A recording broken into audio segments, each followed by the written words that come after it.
प्रेम सदगुरुदेव महाराज की जय, आनंद कंद भगवान की जय।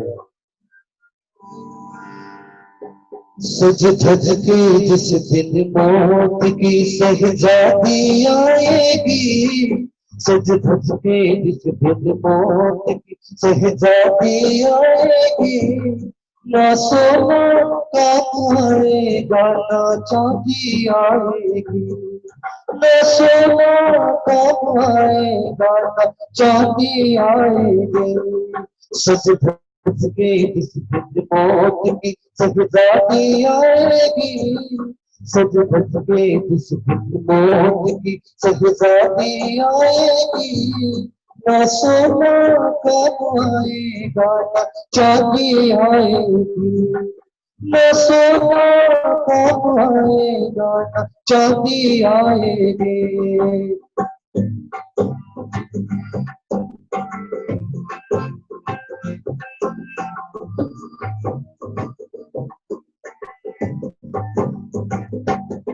छोटा सा तू कितने बड़े अरमान है तेरी, छोटा सा तू कितने बड़े अरमान है तेरी, मीठी का तू सुनीति समान है तेरी, मीठी का तू सुनीति समान है तेरी, मीठी का माया मीठी में एक दिन समाएगी, बेटी का माया बेटी में एक दिन समाएगी, ना सोना का आएगा ना चांदी आएगी, ना सोना का आएगा ना चांदी आएगी।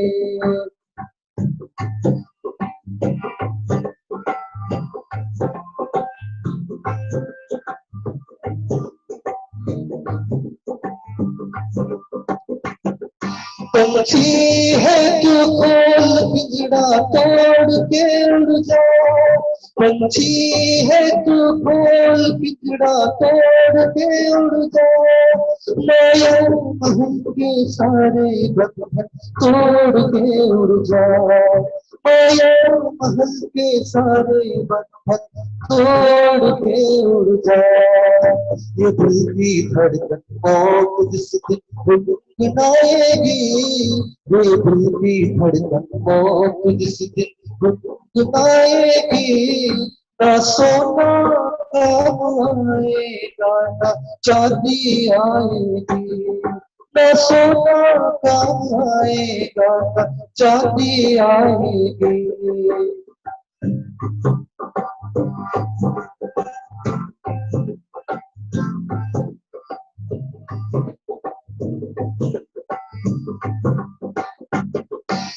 अच्छा किए करम तूने पाया मानव तन, अच्छा किए करम तूने पाया मानव तन, अब बात में डूबा है काया मूरख तेरा मन, अब बात में डूबा है काया मूरख तेरा मन, ये पाप की नैया तुझे एक दिन डुबाएगी, ये पाप की नैया तुझे एक दिन डुबाएगी, न सोना कब आएगा न चांदी आएगी, न सोना कब आएगा न चांदी आएगी।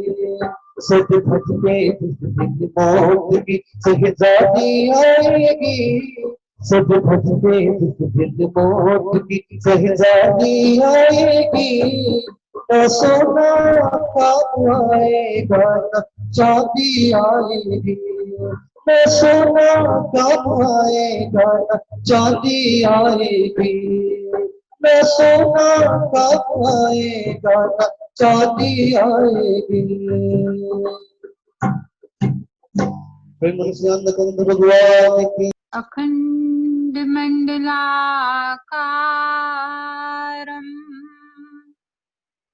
व्याप्तं येन चराचरं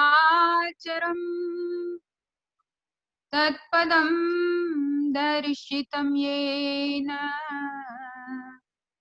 तस्मै श्री गुरवे नमः। तेरी सत्ता के बिना हे प्रभु मंगल मूल, पत्ता तक हिलता नहीं, खिले नए को फूल। बोली श्री सद्गुरुदेव महाराज की जय। परम आराध्या जगत जननी श्री माता जी की जय। त्रिलोकपति श्री आनंद कंद भगवान की जय। सत्य सनातन धर्म की जय।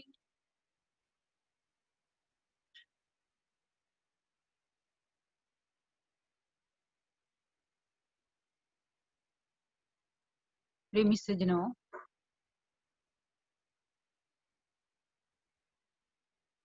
इस जूम के माध्यम से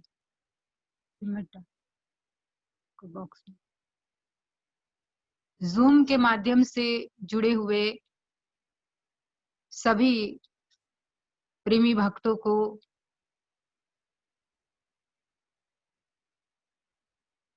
सबसे पहले तो जय श्री सच्चिदानंद। और हर शुक्रवार की तरह आज भी हम परम आराध्य देव श्री गुरु महाराज जी की चरण सरोज की कृपा से उनकी छत्र छाया में इस सत्संग का लाभ प्राप्त कर रहे हैं। जैसे अभी भजन में सुना, सज धज कर जिस दिन मौत की शहजादी आएगी, ना सोना काम आएगा ना चांदी आएगी। हम सभी लोग जानते हैं कि एक दिन इस 5 तत्वों से बना हुआ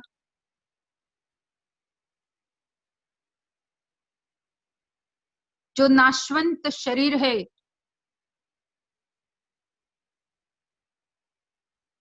ये छोड़ करके जाना है। इसे 5 तत्वों में मिलना ही है।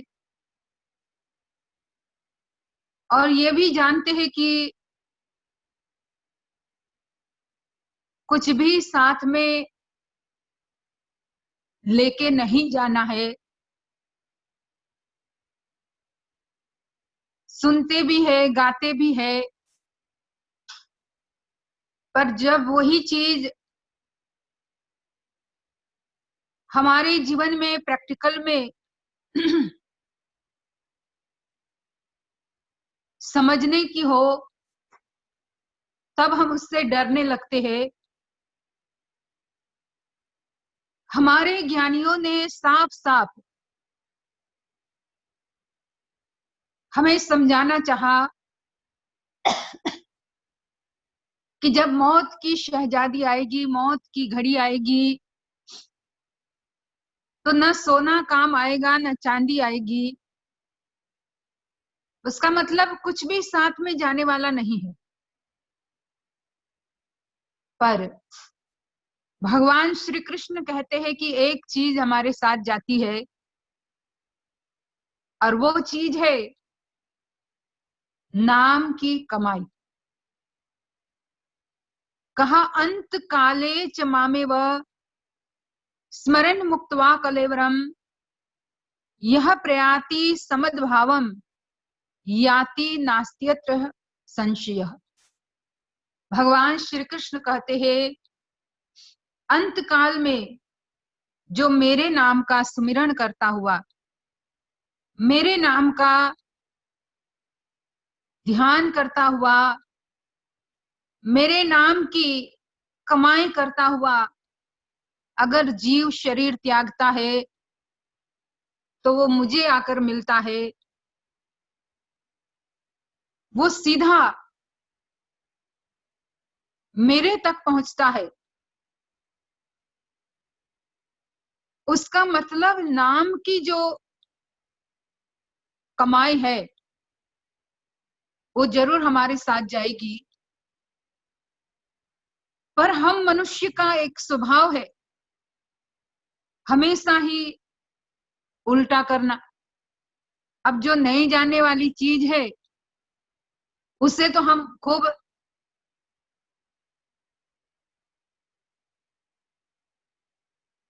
इकट्ठा करने में, एकत्रित करने में लगे हुए हैं, और जो जाने वाली चीज है उसको हमेशा इग्नोर करते रहते हैं।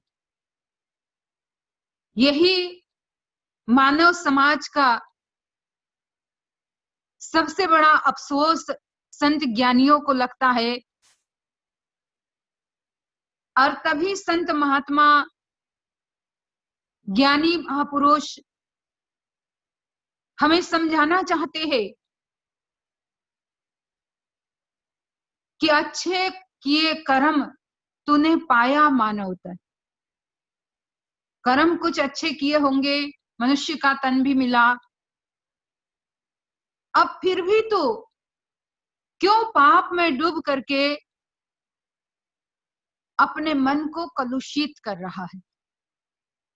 हमारा मन उस मल विक्षेप आवरण के द्वारा, मल विक्षेप की परत के द्वारा इतना ज्यादा कलुषित हो गया है कि उसे ज्ञानियों की अच्छी बात सुहाती नहीं है। और तभी हमें संत महात्मा बार बार, भले एक बार आपको कड़वी दवाई ठीक नहीं लगी, आपने इग्नोर कर दी, फिर पिलाना चाहते हैं, फिर पिलाना चाहते हैं, कभी न कभी तो वो दवाई हमारे गले के नीचे उतरेगी ही, और तब जाकर के जीवन में परिवर्तन दिखना शुरू होगा। तो हमारे बीच में मुदिता है दिल्ली से। मुदिता को हम कहेंगे थोड़ी देर अपने अनुभवों को हमारे साथ शेयर करें। मुदिता।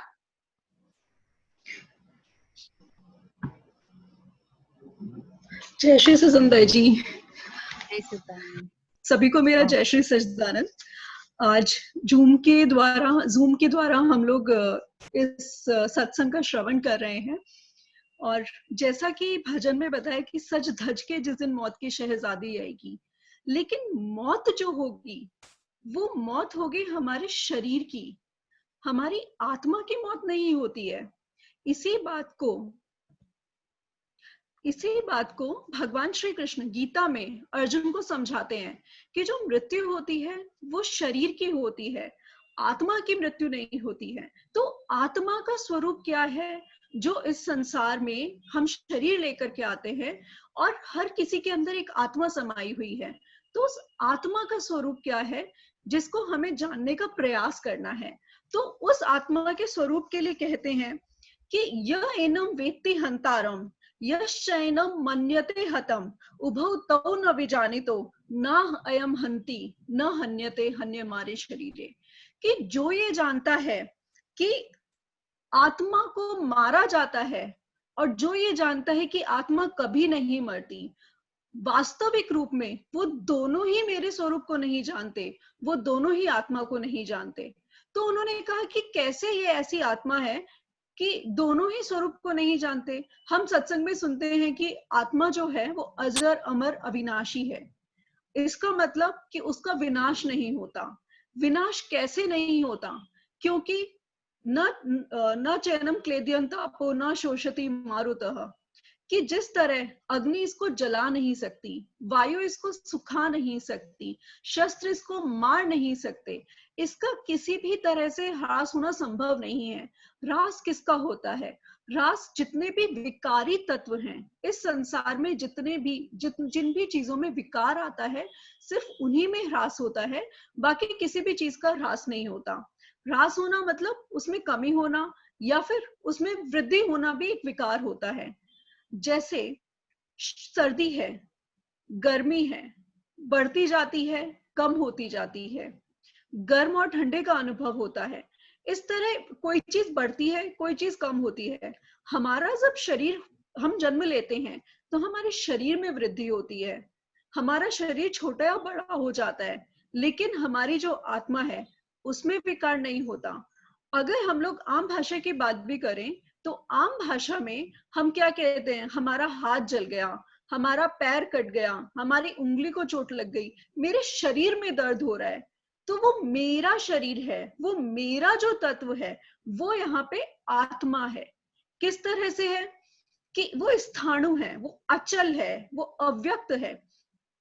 तो जो हमारा आत्म स्वरूप है वो उसी तरह रह जाता है। तो क्या पुरुष, जो पुरुष है, जो सृष्टि का कर्ता है, यानी भगवान श्री कृष्ण अर्जुन को ये समझाते हैं कि अगर तुम कहते हो कि मेरा जो शरीर है वो विकारी है, तो मेरे शरीर में कोई विकार नहीं होता। कैसे? जैसे हम नए वस्त्रों को धारण करते हैं और पुराने वस्त्रों को अगले दिन हम उनका त्याग कर देते हैं, तो हमारा जो शरीर है वो वही रहता है, लेकिन हमारी जो आत्मा है, जो हमारे वस्त्र हैं उनका परिवर्तन होता है। किसी दिन हम बहुत सुंदर वस्त्रों का धारण करते हैं, किसी दिन हम बहुत छोटे वस्त्रों को, बहुत पुराने वस्त्रों को धारण कर लेते हैं। इसी तरह से वस्त्रों में प्रभाव होता है। इसी तरह जब हम शरीर, हमारा जब आत्मा शरीर धारण करता है तो हमारी आत्मा में परिवर्तन आते हैं। आत्मा में कोई परिवर्तन नहीं आता, शरीर में परिवर्तन आते हैं। एक पेड़ है उसमें भी आत्मा है, एक जो जानवर है, जो जीव है, उसमें भी आत्मा है, और एक जो मनुष्य है उसमें भी आत्मा है। तो आत्मा वही रही, लेकिन वस्त्रों की तरह जो उनका रूप था वो बदलता चला गया। इसी तरह जो विकारी तत्व है उसमें विकार आते हैं। जैसे भगवान श्री कृष्ण एक बहुत अच्छा सा एग्जाम्पल देते हैं। भगवान श्री कृष्ण कहते हैं कि जैसे मिट्टी होती है, मिट्टी का घड़ा होता है, आप मिट्टी से घड़ा बना सकते हैं। आजकल मिट्टी के तवे बहुत प्रचलित हो रहे हैं, तो मिट्टी का तवा बना सकते हैं, मिट्टी की हांडी हो सकती है। इस तरह जो सारी चीजें हैं वो मिट्टी की हैं। अगर हम उनमें से मिट्टी को हटा दें तो मिट्टी, तो क्या कढ़ाई रह जाएगी, या वो हांडी रह जाएगी, या वो तवा रह जाएगा? उनमें से कुछ भी नहीं बचेगा। इसी तरह अगर हम शरीर में से आत्मा को निकाल दें तो हमारा शरीर नहीं रहेगा। तो शरीर के लिए आत्मा भी आवश्यक है। आत्मा ही शरीर को धारण करता है और कोई शरीर को धारण नहीं करता। इसीलिए वो कहते हैं कि आत्मा में कोई परिवर्तन नहीं आता। अब बात करते हैं कि जैसे आत्मा है हमारा, तो हमारा आत्मा में उसके संस्कार कैसे आते हैं। हम बोलते हैं कि हम जब एक शरीर से लेकर दूसरे शरीर को धारण करते हैं तो हमारी आत्मा के साथ हमारे संस्कार चले जाते हैं। वस्तुतः आत्मा में संस्कार दूसरी तरह से आरोपित होते हैं। जैसे हम लोग भगवान ही कहते हैं कि मुझे प्राप्ति के 3 साधन हैं, ज्ञान योग, भक्ति योग और तप योग। तो जो अनुष्ठान करते हैं वो कर्म योग में आते हैं। हम जितने भी अनुष्ठान आदि करेंगे तो क्या कहते हैं, मैंने भगवान के लिए अनुष्ठान किया। जब हम उसी सत्ता के स्वरूप हैं, उसी परम सत्ता से हम लोग जुड़े हुए हैं, तो हम उसके लिए अनुष्ठान कैसे कर सकते हैं? वस्तुतः हमारी आत्मा के लिए अनुष्ठान कर रहा है, या आत्मा जिसको हम परमात्मा बोलते हैं, उस ब्रह्म स्वरूप को हम उसके लिए अनुष्ठान कर रहे हैं। तो इस तरह भगवान श्री कृष्ण कहते हैं कि जब तुम एक ही आत्मा से दूसरी आत्मा के लिए संस्कार कर रहे हो तो वस्तुतः तुम मेरा स्वरूप जानते ही नहीं हो। वो संस्कार जो हैं, वो यज्ञ जो हैं, वो अनुष्ठान जो हैं, वो तुम मेरे लिए, मुझे ही कर रहे हो। उससे तुम्हें कुछ नहीं मिलने वाला। क्यों? क्योंकि आत्मा निर्लेप है, आत्मा में कोई आवरण नहीं आता। हम जो कर्म करते हैं वो यही होते हैं। कुछ ज्ञात कर्म होते हैं, कुछ अज्ञात कर्म होते हैं। जो ज्ञात कर्म है हम सभी वो कर्म कर रहे हैं। जैसे सबको पता है कि अभी सत्संग चल रहा है, तो ये हमारा ज्ञात कर्म था, जिसके लिए शिल्पा बहन बहुत कोशिश करती हैं सब लोग को जूम पे लाने की। तो ये ज्ञात कर्म है जिसके लिए हमने कर्म किया। लेकिन एक अज्ञात कर्म है जो हम सब यहाँ बैठ के कर रहे हैं, श्वास लेने का कर्म। वो आप जान के नहीं कर रहे हैं, वो आप अज्ञात रूप से लगातार कर रहे हैं। लेकिन अगर आप इसी श्वास को जान लोगे, जिसको जानने के बाद शरीर से हम मुक्त हो जाते हैं, हम जीवन मुक्त हो जाते हैं। जिस श्वास में हमारा नाम चलता है उसी नाम को, उस परमात्मा को, उसी परब्रह्म को अगर हम जान लेंगे तो हमारे आत्मा के जो संस्कार हैं वो वहीं खत्म हो जाते हैं। इसीलिए हमारी आत्मा में वो संस्कार ना होके हमारे शरीर पे भी संस्कार चढ़ते हैं, जिनको हम इस तरह प्रयोग करते हैं, जो हम अपने कर्मों के द्वारा करते हैं, और हमारी आत्मा के जो संस्कार हैं वो इतर चलते चले जाते हैं एक जन्म से दूसरे जन्म की ओर निर्लेप रूप में, क्योंकि आत्मा तो खत्म हो जाए, आत्मा का कभी नाश नहीं होता, आत्मा अविनाशी कही गई है। तो जिसके लिए हम बात करते हैं कि जो अविनाशी आत्मा है, जिसके लिए कहा गया नैनम छिन्दन्ति शस्त्राणि नैनम दहति पावका न क्लेनम छेदयन्ति तापो न शोषयति मारुतः, कि जिसको कोई नहीं नष्ट कर सकता, निश्चित रूप से हमारी उस आत्मा के संस्कारों को भी नष्ट नहीं किया जा सकता। वस्तुतः वो निर्लेप होता है। जैसे एक मिट्टी का हमने एग्जांपल लिया, मिट्टी की कढ़ाई है, वो हमारी आत्मा मिट्टी है। अब उसमें आप जिस भी तरह से उसको मोल्ड करेंगे वो हमारे संस्कार हो गए, लेकिन जब आप उसको खत्म करेंगे, जब वो अपना शरीर छोड़ेगी तो वो एक मिट्टी रह जाएगी। मिट्टी से अतिरिक्त एक कढ़ाई का, एक हांडी का, एक तवे का, एक घड़े का कोई अस्तित्व नहीं होता। इसी तरह हमारे आत्मा का भी कोई अस्तित्व, हमारे शरीर का कोई अस्तित्व नहीं होता। वो हमारे संस्कार हैं, वो हमारी आत्मा है जो इतर उतर बढ़ती चली जाती है। उसके लिए क्या कहा भगवान श्री कृष्ण ने? अच्छेद्यो अयम, अदाह्यो अयम, अक्लेद्यो, अशोष्य एवच, नित्यः सर्वगतः, स्थाणुरम, चलो अयम सनातनः। यह आत्मा अच्छेद्य है, इसको छेदन नहीं किया जा सकता, मतलब इसको काटा नहीं जा सकता। अदाह्य, इसको जलाया नहीं जा सकता। अक्लेद्य, यह अक्लेद्य है, इसमें कोई क्लेश नहीं होता। अशोष्य, इसका मतलब आत्मा को सुखाया भी नहीं जा सकता। वो नित्य है, वो हमेशा रहने वाला है, और जो चीज हमेशा रहती है उसमें कभी कोई विकार नहीं आता, उसमें कोई परिवर्तन नहीं आता। जैसे एक और एग्जाम्पल भगवान श्री कृष्ण ने दिया कि जैसे हम सर्दी और गर्मी की बात करते हैं, किसी को एक अभी गर्मी का सीजन चल रहा है नॉर्दर्न हेमिस्फीयर में, तो हम ये बात जानते हैं कि जब गर्मी होती है तो एक एसी जब चलता है तो इसी एसी में किसी को ठंड भी लगती है, किसी को गर्मी भी लगती है। कोई कहता है कि नहीं एसी का टेम्परेचर बढ़ाओ, कोई कहता है कि नहीं एसी का टेम्परेचर कम करो। तो आप ये देखिए कि वो एसी चल रहा है, लेकिन उसके बाद किसी को गर्मी का अनुभव होता है और किसी को सर्दी का अनुभव होता है उसी एसी से। इसका मतलब वो जो सर्दी और गर्मी का जो अनुभव है वो नित्य नहीं है, वो अनित्य है। एक समय आता है जब हमें सर्दी अच्छी लगती है, एक समय आता है जब हमें गर्मी भी अच्छी लगती है। जब ठंड आ जाएगी कुछ दिनों के बाद तो हमारा मन करेगा कि नहीं हम धूप में बैठे, हमें गर्मी चाहिए और अभी हमें सर्दी चाहिए। इसका मतलब कि वो अनित्य है, लेकिन नित्य क्या है? हमारा आत्मा है, और वो सनातन है, हमेशा रहने वाला है, वो कभी खत्म नहीं होता। जो चीज हमेशा रहने वाली है, क्या हम शरीर से इस संसार में हमेशा रहेंगे? हम कभी संसार में हमेशा नहीं रहने वाले। हम किसी भी रूप में इस धरती पे जन्म ले लें, लेकिन हम हमेशा नहीं रहने वाले। खुद जो भगवान इस धरती पर आए हैं उनका भी नाश हुआ है, वो भी इस शरीर को लेकर के आए और इस शरीर को छोड़ के चले गए, लेकिन वो एक आत्म स्वरूप में आए, इसी के लिए उसे परमात्मा कहा गया। साथ में क्या कहा गया कि पृथ्वी है, अगर हम पृथ्वी की बात करते हैं तो पृथ्वी का भी जल में लय होता है, पृथ्वी का भी एक दिन अंत होगा, सूर्य का भी अंत होगा, चंद्रमा का भी अंत होगा। हम ब्रह्मा विष्णु और महेश की बात करते हैं, उन सबका भी एक दिन अंत होगा, लेकिन जो चीज सनातन है वो है आत्मा। और इसी आत्मा के ज्ञान को जानने के लिए और जनाने के लिए श्री गुरु महाराज जी इस धरती पर आए हैं, क्योंकि इस ज्ञान का कभी नाश नहीं होता, इस ज्ञान का कभी अंत नहीं होता। तो जरूरी है कि हम उसी आत्मा के ज्ञान को जानें और उस आत्मा के ज्ञान को जान करके अपना कल्याण करें, क्योंकि इसी आत्मा से हम उस परमात्मा में जुड़ सकते हैं।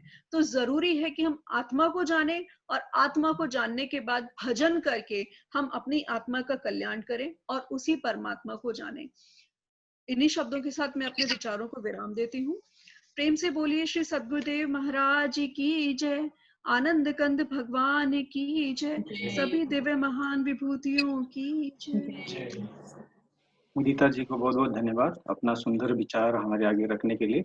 अभी एक भजन होगा शिवानी जी दिल्ली से। प्रेम से बोलिए श्री सतगुरुदेव महाराज की जय। आदि शक्ति जगत जननी श्री माता जी की जय।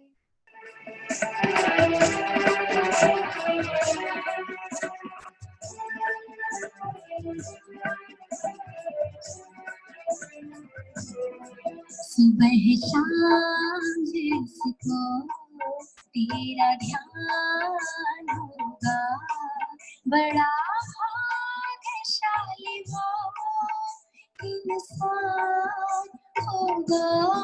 सुबह शाम जिसको तेरा ध्यान होगा, बड़ा भाग्यशाली वो इंसान होगा। सुबह शाम जिसको तेरा ध्यान होगा।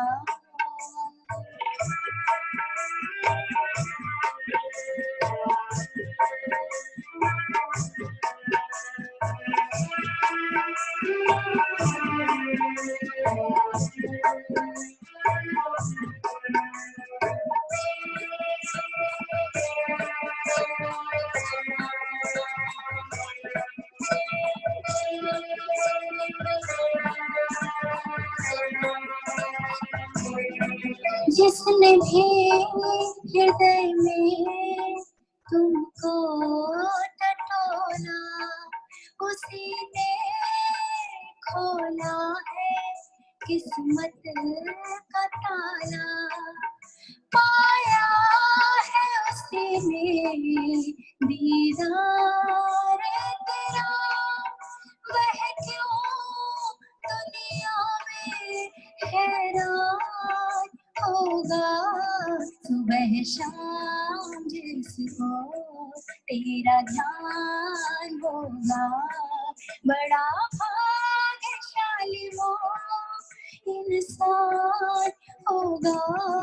सुबह शाम जिसको तेरा ध्यान होगा।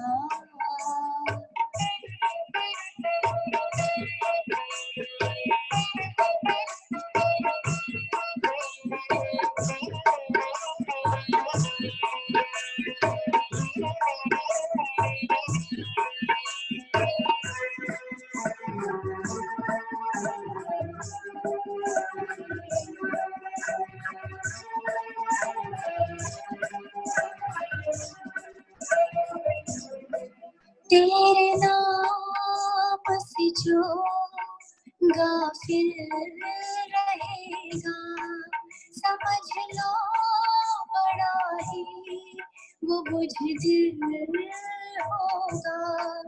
उसी को हरदम लगन तेरी होगी, जिसमें तो खुद ही मेहरबान होगा। सुबह शाम जिसको तेरा ध्यान होगा, बड़ा भाग्यशाली वो इंसान होगा। सुबह शाम जिसको तेरा ध्यान होगा।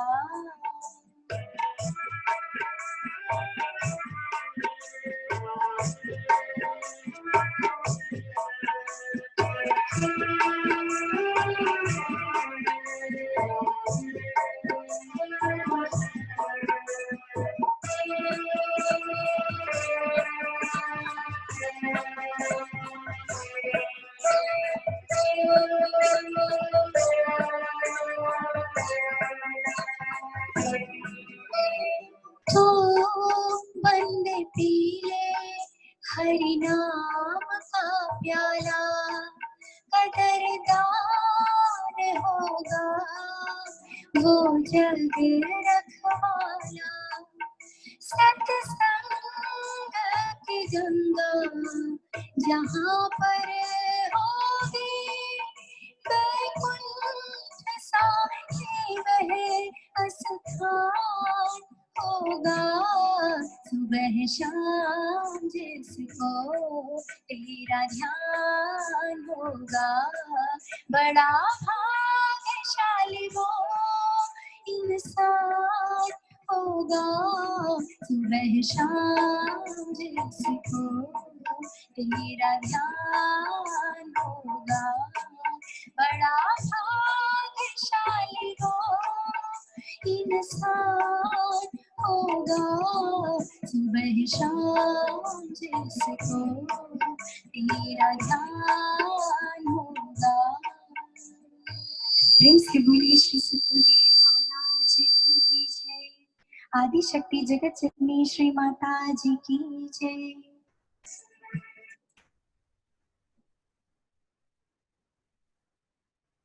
प्रेमी सज्जनों,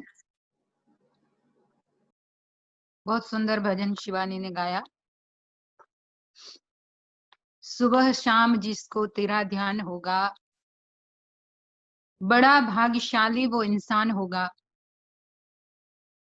और अभी तो मौका भी मिला हुआ है, कोई एक्सक्यूज हम नहीं निकाल सकते। यूजुअली हम बहुत एक्सक्यूजेस यूज करते हैं, अरे समय नहीं मिलता, कैसे करे। पर अभी जो समय मिला हुआ है, वहां सुबह शाम तो क्या, हम जब भी चाहे तब उस नाम में अपने मन को लगाते हुए आसन में बैठ करके साधना कर सकते हैं। अभी अभी जो हमने मुदिता के द्वारा सुना, आत्मा की बात, शरीर की बात, हमारे ज्ञानियों ने आत्मा को एक अक्षय पात्र बताया, एक ऐसा पात्र जिसका कभी नाश नहीं होता, और उसी पात्र में अक्षर त्रय मंत्र, जिसे बीज मंत्र भी कहा। पुराणों में हमारे ऋषि कहते हैं, आत्मा रूपी अक्षय पात्र में अक्षर त्रय मंत्र, जिसका ध्यान करते हुए जब एक योगी अपने हर प्रकार के विकारों को भुला करके उस मंत्र में, उस महामंत्र में अपने मन को स्थिर कर देता है, उस नाम में अपने मन को लगा देता है, तो वहां पर मान, अभिमान, अपमान, सभी से व्यक्ति अपने आप को जीत लेता है। गीता में यही बात करते हुए भगवान कहते हैं, निर्माण मोहा जित संग दोषा, कि अपने दोष पर, अपने हर विकारों पर विजय प्राप्त करना और मन को निर्मोही करना, ये तब संभव है जब आत्मा को ही सर्वोपरि मानते हुए, आत्मा में अपने मन को लगाते हुए, जब सुबह शाम बैठ करके उस पवित्रतम परमात्मा के नाम का स्मरण किया जाए। बहुत पहले जब हम यूएस में थे तब इस भजन को गाते थे, और बहुत सालों के बाद, आई थिंक 22 इयर्स के बाद भजन को फिर से सुना। सुबह शाम जिसको तेरा ध्यान होगा, सचमुच में जिस प्रभु ने हमें इस नाम का ज्ञान दिया है, वैसे तो 24 घंटा उनका ध्यान हमारे अंतर मन के कोने में रहता ही है, पर फिर भी जो बताया गया सुबह शाम, यह हमारे अभ्यास पर संकेत करते हुए संत ज्ञानी बताते हैं। कि भले और समय तुम अपने संसार के कार्यों में समय को व्यतीत करो, पर एटलीस्ट सुबह और शाम थोड़ी थोड़ी देर। कितनी बार हम ये कहते अरे नहीं रहने दो, आज तो थोड़ा लेट उठे हैं, शाम को कर देंगे। और शाम को फिर क्या होता है, पूरे 8 घंटा जॉब करके आते हैं तो व्यक्ति का शरीर, क्योंकि शरीर है ये 5 तत्वों का बना हुआ है, थकता भी है, थक जाता है। फिर व्यक्ति सोचता है अरे नहीं सुबह ही कर लूंगी। ये सुबह और शाम को टालते टालते एक समय ऐसा आ जाता है कि कभी जीवन में सुबह शाम आती ही नहीं है, और हम उस नाम में अपने मन को लगाने का जो हमारा संकल्प हमने गुरु महाराज जी के सामने किया था उससे दूर होते जाते हैं। और इसीलिए भजन में एक विधान बताया कि कम से कम सुबह और शाम तो बैठो, कम से कम सुबह और शाम अगर उनका ध्यान होगा, उनके नाम में मन लगेगा, तो स्वतः ही जो आत्मा का अविनाशी रूप है, क्योंकि ध्यान से ही आत्मा के रूप की पहचान होती है। गुरु महाराज जी ने तो आत्मज्ञान के द्वारा हमें बता दिया, पर उस समय मैं सभी लोगों से पूछती हूँ, सभी लोग अपने हृदय पे हाथ रख करके अपने आप को ही जवाब दो, जब ज्ञान ले रहे थे तब कैसा था दिल में? क्योंकि ज्यादातर तो स्ट्रेस में रहता है व्यक्ति, टेंशन में रहता है, क्या होगा, क्या देगा, क्या देंगे और कैसे करेंगे। कितने लोग तो इतने डरे हुए रहते हैं, क्योंकि अब हमें समझ में आता है जब हम लोगों को बताते हैं टेक्निक्स, तो इतने ज्यादा डरे हुए रहते हैं। अब ऐसे समय में पूरी तरह से आप आत्मा के स्वरूप को नहीं समझ पाओगे, पर जब जो संकल्प लिया गया गुरु महाराज जी के आगे कि मैं सुबह और शाम नित्य नियम से आपका ध्यान करूंगा, आपका इस बताए हुआ ज्ञान उसका अभ्यास करूंगा, तो जब आप भले 10 मिनट से शुरू करते हो, सुबह 10 मिनट, शाम को 10 मिनट, उसमें धीरे धीरे आपको आत्मा के रूप का, आत्मा के स्वरूप का अनुभव होने लगता है। और जो बात गीता में बताई, भगवान श्री कृष्ण ने अर्जुन को आत्मा के स्वरूप की जो बात बताई कि आत्मा का स्वरूप नित्य है, अविनाशी है, कभी न मिटने वाला है, वो जो आत्म स्वरूप को हम अपनी अंतरात्मा में प्रैक्टिकल में अनुभव कर सकते हैं। और ये खाली कहने की बात नहीं है, संत ज्ञानियों ने किया है तब लिखा हुआ है। भजन भी लिखे हुए हैं तो ऐसे ही किसी ने नहीं लिख दिए, ये अनुभव के बाद लिखे गए भजन है। तो हमें अपने जीवन में आत्मा के स्वरूप की पहचान के लिए अब अभ्यास में मन को लगाने की जरूरत है, क्योंकि जो अभ्यास योगी होता है, भगवान श्री कृष्ण कहते हैं अभ्यास योग युक्तेन चेतसा ना अन्यगामिना परमं पुरुषम दिव्यम याति पार्थानुचिंतयन्। हे पार्थ, अभ्यास योग युक्तेन चेतसा ना अन्यगामिना, ये चित्त को अन्य जगह न ले जाते हुए केवल उस परम चेतना में, अभ्यास में युक्त होकर जब एक साधक वहां केंद्रित हो जाता है, जैसे पिरामिड होता है। अभी एक जगह मैं बात कर रही थी कि पिरामिड में हम जब ध्यान करते तो हमारी हमारा जो पोस्चर है वो भी पिरामिड जैसा ही हो जाता है, कि जहां मूलाधार से लेकर के सहस्त्रदल कमल, जो ऊपर एक जगह पर अपने मन को पूरी तरह से बांध लेना। जैसे गुरु महाराज जी भी कितनी बार अपने प्रवचनों में इस बात को कहते हैं कि जो अगर पानी में से बिजली उत्पन्न करनी है तो पानी को रोकना पड़ता है, बहते पानी से बिजली नहीं उत्पन्न होगी।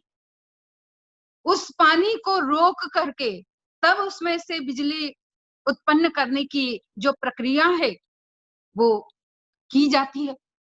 इसी तरह से जब तक ये मन हमारा बहता हुआ है, भटकता हुआ है, जब तक ये मन और दिशाओं का चिंतन करता रहता है और अनेक प्रकार से चिंतन करता रहता है, क्योंकि मन का स्वभाव तो ऐसा ही है, और उसमें माया अपने तरफ इस मन को खींचती रहती है।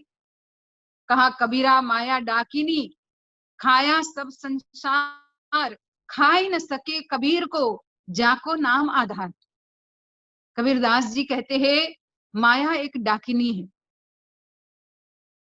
जिसने अच्छे अच्छों को अपने चंगुल में फंसा करके उसके मन को विचलित कर दिया। ये माया एक ऐसी डाकिनी है, ऐसी ऐसी ठग है कि जिसने अनेक लोगों को अपने पथ से विचलित करके धर्म के मर्म से उसे विलग करते हुए अपने जाल में फंसाया। पर ऐसे में कबीरदास जी कहते हैं जो व्यक्ति हमेशा ही नाम का नित्य सुमिरन करता है, हमेशा ही नाम में मन लगाते हुए आत्मा के स्वरूप को पहचान लेता है, तो उसको माया कुछ नहीं कर पाएगी। कहा खाई न सके कबीर को, जाको नाम आधार। क्यों ये बात कही कि कबीर को ये माया कुछ नहीं कर पाई? अब कबीर जी की भी तो पत्नी थे, बच्चे थे, पर कबीर जी उन सब से उपराम होते हुए, माया से बचते हुए हमेशा नाम का नित्य सुमिरन करते थे। वैसे तो माया के बारे में तो बहुत कुछ हमारे ऋषियों ने, संत ने लिखा है। माया ठगनी ने तुझे लूटा तू जाना नहीं, पहले लूटा दीपक दिखा के, परम प्रकाश तेरा छूटा तू जाना नहीं। बहुत बार ये माया लुटती है, हम पल पल लुटती है, कदम कदम पर लुटती है। पर अगर नाम पर पूरा भरोसा रखते हुए, नाम से अपने आप को जोड़ करके अगर इस मन को हम फिर से तराशना शुरू करेंगे, क्योंकि मन को तराश दिया तो ये हीरा बनेगा, नहीं तो ये कोयला ही है। ये मन कोयले की तरह इतना काला है, और जहां पर रहता है उनको भी अपने रंग में रंग देता है। पर इसी मन को नाम के सुमिरन के द्वारा बार बार जब घिसा जाता है, जो कच्चा जो डायमंड होता है उसको घिसने से ही तो असल डायमंड निकलता है। इसी तरह से ये मन भी वही कच्चा कोयला है। इस कोयले को घिसने के लिए नाम का पत्थर जो है, नाम का जो वेपन गुरु महाराज जी ने दिया है, उसको उसके ऊपर रगड़ना होगा। जब बार बार ये नाम का पत्थर इस मन रूपी कोयले के ऊपर घिसता जाएगा, घिसते रहेंगे, इसकी रगड़ से इसमें ऐसी चमक आ जाती है कि वो डायमंड की तरह, हीरे की तरह चमकने लगता है। और जिसका मन हीरे की तरह चमका है, उसको सारा जगत ज्योति ज्योति दिखेगा, सब जगह उसको प्रकाश ही प्रकाश दिखेगा। आप जो असली हीरा होता है उसको रख दो, इतनी उसमें चमक होती है। ज्ञानी कहते हम भी इसी नाम के आधार से अपने आप को गुरु महाराज जी के चरणों में हमेशा उनका ध्यान करते हुए, गुरु महाराज जी के चरण कमलों पर विश्वास करते हुए अगर अपना सब कुछ उनको समर्पित कर देंगे।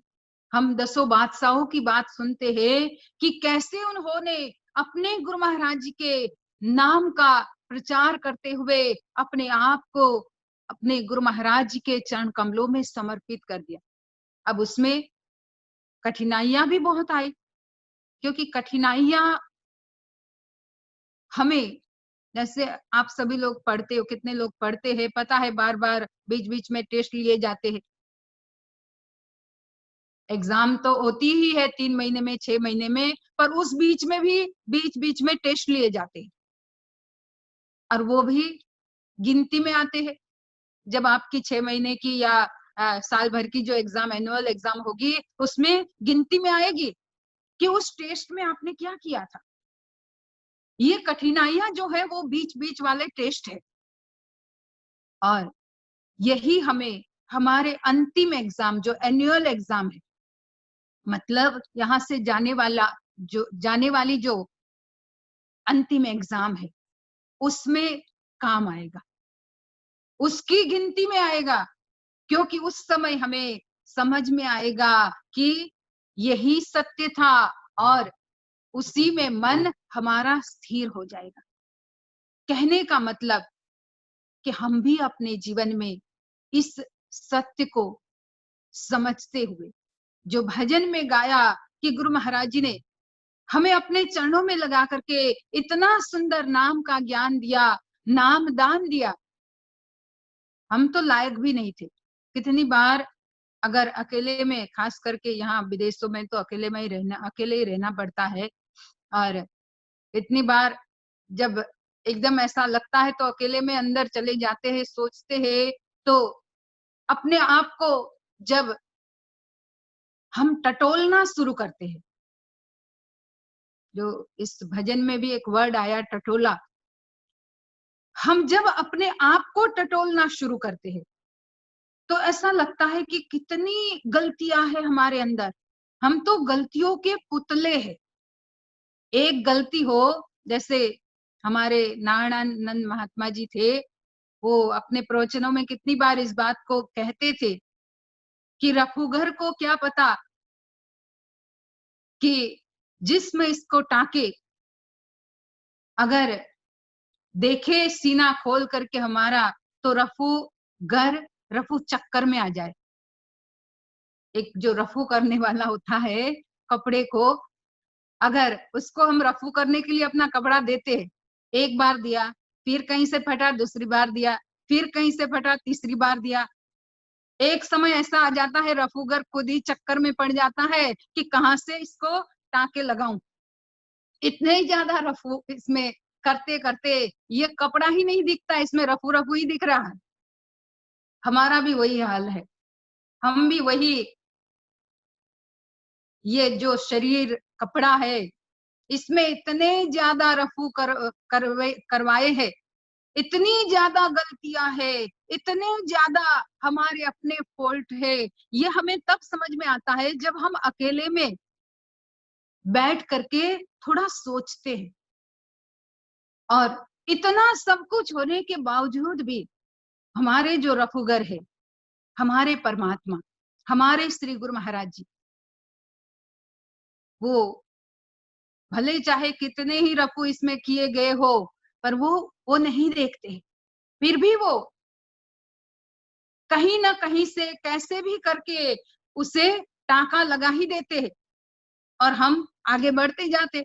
अब हम सोचते हैं कि अरे हम तो बस आगे पहुंच गए, असल में हम नहीं पहुंचे हैं। ये उनकी दया दृष्टि, उनकी कृपा दृष्टि कि उन्होंने बड़ी बारीकी से जरा सी जगह में भी ऐसा रफू कर लिया, वैसे जगह नहीं थी पर फिर भी ऐसे टांके लगा दिए कि पता ही न चले। तो हमें उनकी मेहरबानी को, जो भजन में गाया कि उनकी मेहरबानी जिस पर होती है वो उन्हें समझ पाता है, सचमुच में वही समझ पाता है। बाकी उनकी दया दृष्टि वो तो समझने के लिए कोई विरला ज्ञानी ध्यानी जो नित्य नियम से सुमिरन करता है। और इसीलिए हमें भी अपने जीवन में श्री गुरु महाराज जी के चरण कमलों में हमेशा लगे रहना है और कोशिश करनी है कि ये रफू थोड़े कम होते जाए।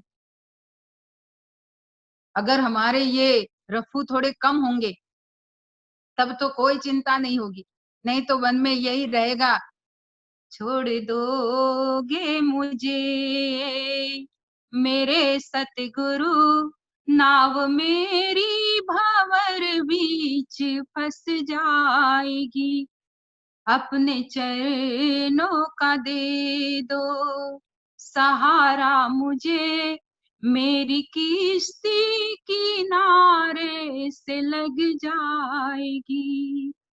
छोड़ दोगे मुझे हे मेरे सतगुरु, नाव मेरी भंवर बीच फंस जाएगी, अपने चरणों का दे दो सहारा मुझे, मेरी किश्ती किनारे से लग जाएगी। उनके चरणों का सहारा होगा तो भले ही चाहे कितने ही आंधी तूफान के बीच में हम रहे, पर फिर भी किनारे पे वो लगा ही देंगे। तो यही हम उनसे प्रार्थना करें कि बस आपके चरणों का हमेशा हमें आधार मिले, सहारा मिले। उनके चरणों का सहारा मिलेगा, फिर और किसी चीज की जरूरत नहीं पड़ेगी। और वो तब होगा जब सुबह शाम जिसको तेरा ध्यान होगा, ये तभी हो पाएगा। अगर उनका ध्यान सुबह शाम नियम से, अभ्यास से होगा, हमारा मन उनके ध्यान में रहेगा, हमारा ध्यान उनके चरणों में रहेगा, तो ये हो पाएगा कि अपने चरणों का दे दो सहारा मुझे। उनके चरणों का तभी सहारा मिलेगा जब उनके चरणों में हमारा ध्यान रहेगा, हमारा मन रहेगा। तो भजन में जो सुंदर सा बताया हुआ है, हम उसको फॉलो करते हुए अपने जीवन में हम सभी लोग गुरु महाराज जी के चरणों में यही प्रार्थना करें कि बस हमारा मन आपके चरणों में लगे। और सुबह शाम जरूरी नहीं है कि बस जैसे ही बैठे तो पूरा हजारों सूर्य जैसा प्रकाश दिख जाए। हमारा काम है बस बैठो। गुरु महाराज जी ने जो साधन बताया है, हमें उससे फॉलो करते हुए हमारा काम है बैठना। जब सुबह शाम बैठते जाएंगे तो एक समय ऐसा आएगा कि वो जो माया डाकिनी है उसको भी हम अपने वश में कर पाएंगे। तो यही मेरा कहना है कि हम सभी लोग जो साथ में जाने वाली चीज, जो पहले गाया था सदज कर जिस दिन मौत की शहजादी आएगी, कि भाई ये तो आएगी ही, कुछ भी साथ नहीं जाएगा, ना सोना जाएगा ना चांदी जाएगी, पर जाएगा क्या? केवल जो नाम का हमने सुमिरन करते हुए जो कमाई इकट्ठी की है, यही नाम का बैलेंस हमारे साथ रहेगा। बाकी सब बैलेंस इधर ही छूट जाएगा, चाहे वो बैंक बैलेंस हो या चाहे कोई भी बैलेंस हो, सब यही छूट जाएगा। भले हमने कार्ड में अपना डाल दिया, वो कार्ड भी भले जेब में होगा पर जाएगा साथ में नहीं। तो हम यही गुरु महाराज जी के चरणों में प्रार्थना करते हुए, उनके चरणों में मन को लगाते हुए कि सुबह शाम आपके नाम का ध्यान करते हुए हमारा जीवन बीते। और यही हम गुरु महाराज जी से प्रार्थना करते हैं। और सभी लोगों को जय श्री सच्चिदानंद। और मुदिता ने जो इतना सुंदर सा सत्संग सुनाया, उनको भी बहुत बहुत धन्यवाद। हमारी शिवानी को भी, मुझे बहुत अच्छे लगते हैं शिवानी के भजन, बहुत अच्छा इतना अंदर से गाती है तो बड़ा टच करता है। तो उसको भी, और जो दार्जिलिंग से जो टीम थी उनको भी बहुत बहुत धन्यवाद कि इतने सुंदर से भजन गाए। त्वमेव माता च पिता त्वमेव त्वमेव बन्धुश्च सखा त्वमेव त्वमेव विद्या द्रविणं त्वमेव त्वमेव सर्वं मम त्वमेव सर्वं मम देव देव त्वमेव सर्वं गुरुदेव देव। भक्तिदान मोहि दीजिए गुरुदेवन के लिए, और नहीं कुछ चाहिए, निश दिन शरण से बार बार वर मांग हर्ष दे कृष्ण। पद सरोज अनपाए भक्ति सदा सत्संग। आज भी आपका आशीर्वा प्रभु, कल भी आपकी आश। घड़ी घड़ी आसरा शरण प्रणाम। हे मेरे गुरुदेव, हे मेरे गुरुदेव, आप सर्व समर्थ हो, आप सर्व समर्थ हो, आप सब कुछ कर सकते हो, आप सब कुछ कर सकते हो। हम आपकी शरणागत है, हम आपके शरणागत हैं। आप हमारी लाज रखे, आप हमारी लाज रखे, प्रभु हमारी रक्षा करे। प्रभु हमारी रक्षा करे। बोलिए श्री सद्गुरुदेव महाराज आज की की जय। आराध्य जगत जननी श्री माता जी आज की की जय। जय। सत्य सनातन धर्म की जय। जय। सभी लोगों को जय सच्चिदानंद। जय प्रकाश भाई धन्यवाद। जय सतानंद भाई जी। जय सच्चिदानंद। आज के साप्ताहिक सत्संग में जुड़ने के लिए सभी प्रेमियों को बहुत बहुत धन्यवाद। स्पेशली हमारे शिवानी जी, मुदिता जी, प्रीतम भाई, सुमित्रा जी, सबको बहुत बहुत धन्यवाद। अभी नेक्स्ट वीक मिलते हैं। भाई जी को भी बहुत बहुत धन्यवाद अपना अमूल्य समय देने के लिए। जय भाई सच्चिदानंद। जी नेक्स्ट वीक मिलते हैं। हाँ नेक्स्ट वीक मिलते हैं, ठीक है। जय सच्चिदानंद। जय सतानंद भाई जी। जय सच्चिदानंद।